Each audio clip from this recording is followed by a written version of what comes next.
Yes, so welcome to my review of the QKZ HBB kind of collab. It's been a while since I did a QKZ, and it was the VK4, and mine was one of the better ones. So it's actually been a while because I revised it and it went kind of crap. But anyway, as usual, full disclaimers, I'd like to thank Linsol for sending this for me to try, so thank you very much. I was not paid to do this video, nor thoughts, opinions are my own. And yet this is a collab with Hawaii Bad Boy of Bad Guy Good Audio Reviews on YouTube. And a lot of his sets he tunes or he's involved with are pretty good, to be honest. And yeah, let's just see what these are like. Also, these are on the more affordable side, so these are about $20. So yeah, let's get into it. So like I said in the intro, these are around $20, and I think it's slightly more if you have a mic. So yeah, it's a collab with Hawaii Bad Boy there. So mine's the no mic. Tuning by HBB. Bit of info there. So yeah, so like I did have a VK4, one of the OGs, and mine's a good one.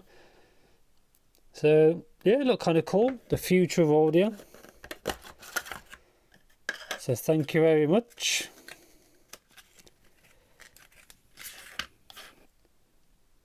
So there's a protective film on the back. Let's peel that off.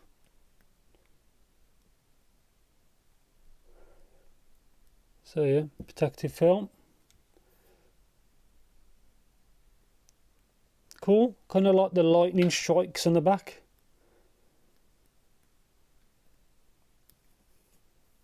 That's it. Obviously the emblem there.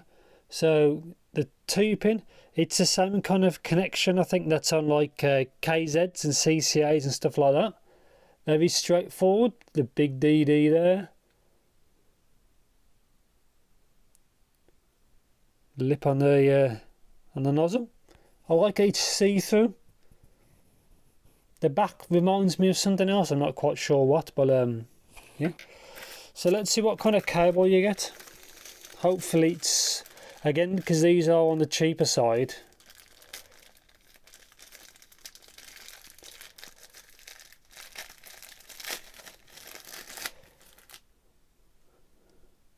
So it's a right angle connector. It reminds me of kind of KZ cables, but I'll open it up and have a good look in a bit. But yeah, see, it's the same kind of connectors. Right angle, which I do like. It's got the branding on the back. So, and some tips. So let's see what kind of tips it comes with. Okay, comes with quite a few actually. The black ones are quite soft. Bore size seems the same. These are a little bit more rigid, not by much. Inner part there.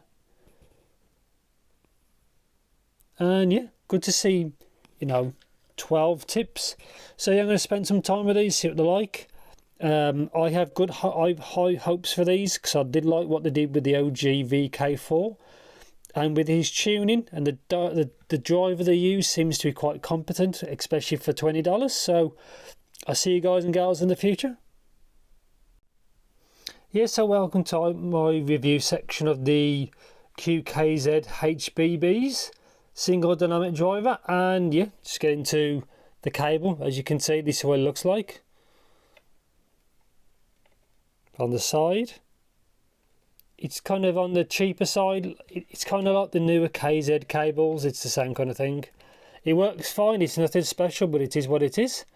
Yeah, so that's out of the way. It's not too bad. He did the job, and I do like that it's right angled kind of connector. So this is the shells again. So there's his emblem, kind of looks like lightning strikes. I think it looks pretty cool. I like the kind of dark smoke. It looks alright. They look pretty cool, to be honest. And for build quality, seems fine really. It's, again, these are on the affordable side, but it seems pretty good. Future audio left. So it's right, QKZ HBB. So yeah, so into comfort, I found the comfort was okay. They're a little bit bigger than I expected. They're a little bit thicker. They're not big, mine, but I found the comfort was okay. And there's none of that really weird, you know, like the the section there that sticks up. This doesn't really have it. So it's super mild, but it doesn't really, it's alright. I've tried ones which are much worse than this, and I've tried some which are a little bit better, but on the whole they're not too bad at all.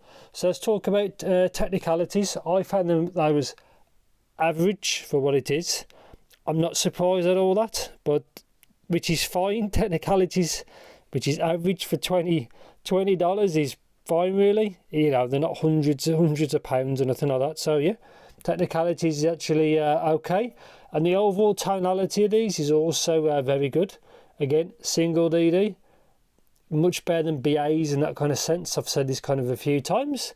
So Soundstage of these is again decent, quite holographic surprisingly. I never expected it, but yeah, it's not too bad at all. I've heard bigger, and if you want even bigger, that's what earbuds are for. Again, here's a closer look if you want to have a look.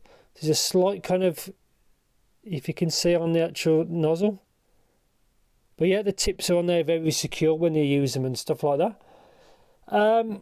Isolation as well, again, is decent. I've heard better, but again, it's a DD, so it has to breathe, blah, blah, blah. You know, it's not like armatures and stuff like that. So yeah, sound, what it's all about. So I've laid the graph now so you can see what it looks like. Now, as you can see, straight into bass, they are quite bassy. Now, as a negative of this, negativity kind of part, or negative part, it is a bit bloated in the low end. A bit of EQ solves this. If you quite adapt to the EQ, not a problem. It's a little bit bloated, but these are on the fun side, shall we say. These are quite fatigue free, but they are quite bassy. Obviously, they've got a good slam attack. The decay is decent. I was quite happy with it. Again, I've heard better, and I've obviously heard worse, but for this kind of price range, I was quite happy with the low end. It does what it does really.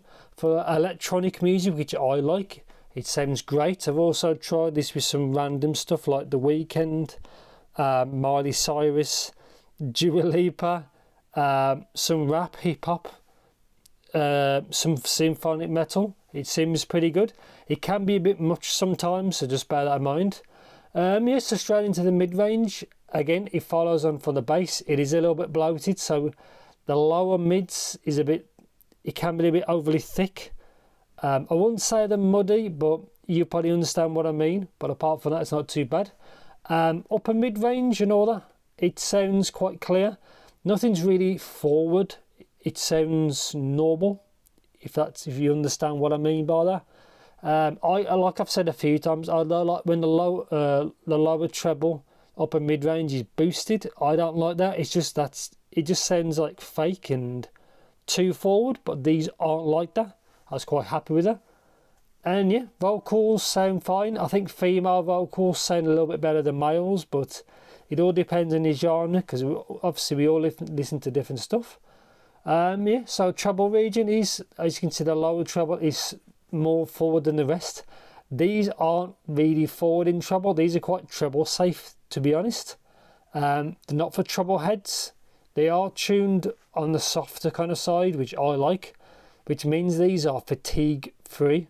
Now, I've put a few hours on these since I actually opened the box, and I'm quite happy with it. Even though I turned the volume up a little bit, solid, no issues at all. Again, instrument separation was actually okay as well. The DD of the views is actually probably a little bit better than I expected, because at $20 I don't really expect all that much, even though these days it is quite competitive in the $20 region, but these are actually not too bad at all. Obviously the 8K-ish peak is from the coupler, and apart from that it does have decent extension actually. If you can see, after 10K it doesn't just fall off like a cliff, and there's a peak further up, like past 15. So they do extend quite well, so they got enough air, as people call it. But yeah, again, everything was clear. All instruments sound like what they're supposed to. I think some people would probably prefer more treble response, so things have more attack to them, more life to them, but I was quite happy with how these are, because it just sounds quite realistic, apart from the big bass. And yeah, so conclusion, do I recommend these? Yes. They are some bassy boys, you have to bear that in mind. But apart from that, they are quite a safe kind of listening experience. They're quite fun. I like what they've done. I think they look cool. They look quite different to the normal generic silver and black. You know, obviously these have got lightning strikes on them, which is kind of cool. And the tips, the 2 pairs it comes with, are decent. The cable's good enough. The fit's pretty good. They're very well. They do a lot of things quite well. They're not excellent in any part. They just do a lot of things pretty well, which makes it overall pretty good in my experience. But yeah, for $20, you could do a lot worse than this. I think the only real competition is kind of price. Even though the tuning is different, it's probably like the 7Hz Zero comes to mind. They are tuned kind of the opposite for this. They have a lot less bass, but they have more of a treble presence. So pick your poison really. They're about the same price, I think, at the moment. Same for the Moondrop True, but I don't really wreck that if you got the zero, if you can get the zeros. And obviously you got the KZ, CCAs and all them lots. So there's quite a lot of that there, but the Zero is a good bit of competition for this, even though the tune is different. And yeah, overall not too bad at all. It's just that I think you may need a bit of EQ to the low ends to solve the bit of boominess to it, but apart from that, not too bad. Quite a good fun listening experience. Good for music, that's because that's what it's all about. And yeah, I'll probably end the video there, start waffling on. If you know anything in particular about these, as usual, let me know in the comments. And yeah, see you in the next video. Take care.